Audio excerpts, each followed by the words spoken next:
Bonjour à tous, c'est Vortex. Aujourd'hui on se retrouve pour une toute nouvelle vidéo. Donc ça va être comme d'habitude un petit tuto. J'espère que vous, en tout cas, vous allez bien. Moi ça va très bien. Aujourd'hui je vais simplement vous apprendre à rajouter de la RAM sur votre PC grâce à une clé USB et un petit logiciel Windows. Donc je précise que moi je suis sur Windows 10, ça marche aussi sur Windows 8, Windows 7 et Windows Vista.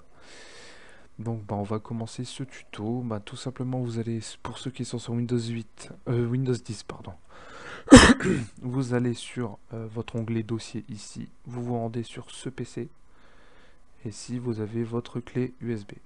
Donc moi j'ai choisi une clé de 16 Go, mais pour vous 4 Go il y en a suffisamment. Vous pouvez en trouver des pas très chers. Et enfin voilà, moi j'ai juste pris ma clé USB de base que je me sers d'habitude pour vous faire ce tuto. Au minimum, il vous faut au moins, pour rajouter de la RAM, moi par exemple, on va se rendre sur propriété système, et vous voyez ici ma mémoire installée RAM est de 4 Go. Donc moi si je dois augmenter ma RAM, c'est au minimum entre 2 et 4 Go.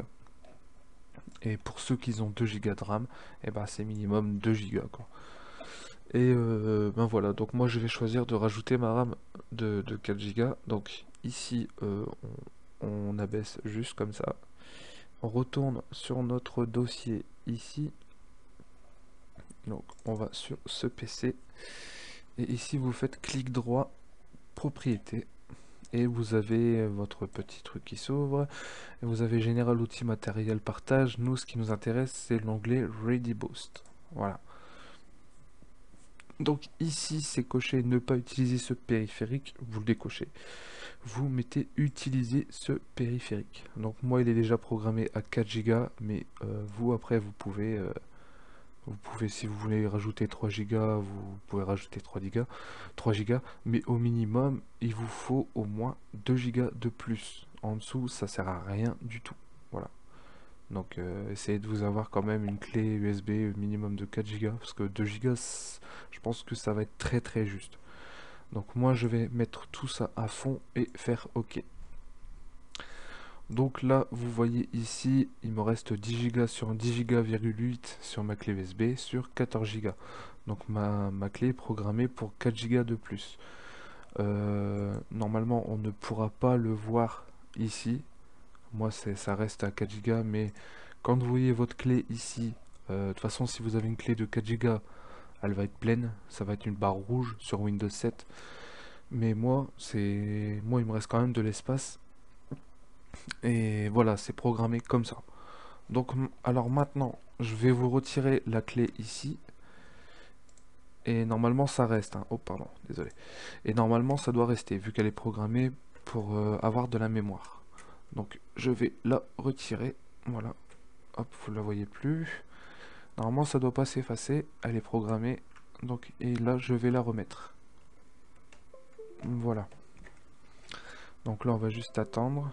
Vous voyez, la RAM est restée. Pour la clé USB, pour le branchement d'une clé USB, il faut soit un port USB 2.0 ou un port USB SATA. Sinon, les autres ports USB, ça ne marchera pas. Donc ça ne fonctionnera pas. Donc il faut au minimum ça. Donc moi, perso, je suis sur un PC portable et sur le côté, vous avez des ports USB. Donc ça fonctionne. Et si vous êtes sur une tour, par exemple, je crois que ça doit fonctionner uniquement à l'arrière. Je sais plus. Moi, je n'utilise pas de tour, mais à l'avant, ça ne marchera pas. Donc bien sûr, votre clé va clignoter tout le temps une fois qu'elle sera connectée, forcément, vu qu'elle est programmée pour avoir de la RAM. En gros, il faut comprendre que votre clé, à l'heure actuelle, quand elle est programmée sur ReadyBoost, ça va être une barrette de RAM de 4 Go. Voilà, ça va plus être une clé USB, une fois branchée. C'est pour débrancher votre RAM, parce que vous en avez peut-être plus besoin, vous avez racheté des barrettes de RAM, c'est très simple, vous refaites propriété ici, vous allez sur Ready Boost et ici vous faites ne plus utiliser ce périphérique et hop, voilà, ça va se configurer. Puis votre mémoire sur la clé USB votre mémoire de RAM, ben, ça n'existera plus, sera parti et votre clé deviendra vierge comme vous l'avez acheté. Donc voilà, j'espère que vous avez tout compris sur ce tutoriel et croyez-moi, ça fonctionne vraiment bien. Enfin, surtout ceux qui jouent à Rust et qui ont un PC avec une faible, enfin un PC assez faible pour jouer à ce jeu. Croyez-moi que ça fonctionne très bien. Et à l'heure actuelle, moi je joue sur Rust expérimental avec un Intel Core i3 4 Go de RAM avec un chipset intégré. Bien sûr, je joue au minimum, je joue pas au maximum. Et j'ai largement moins de lag. Et je peux jouer tranquillement avec à peu près entre 15 et 20 FPS. Bon, ça c'est très minime, mais c'est jouable. Donc voilà, je vous dis à très bientôt pour d'autres vidéos et j'espère que ça vous a aidé énormément. En tout cas, abonnez-vous, laissez un like. Oula, j'allais dire un truc pas cool. Laissez un like et je vous dis à très bientôt pour d'autres vidéos. Ciao.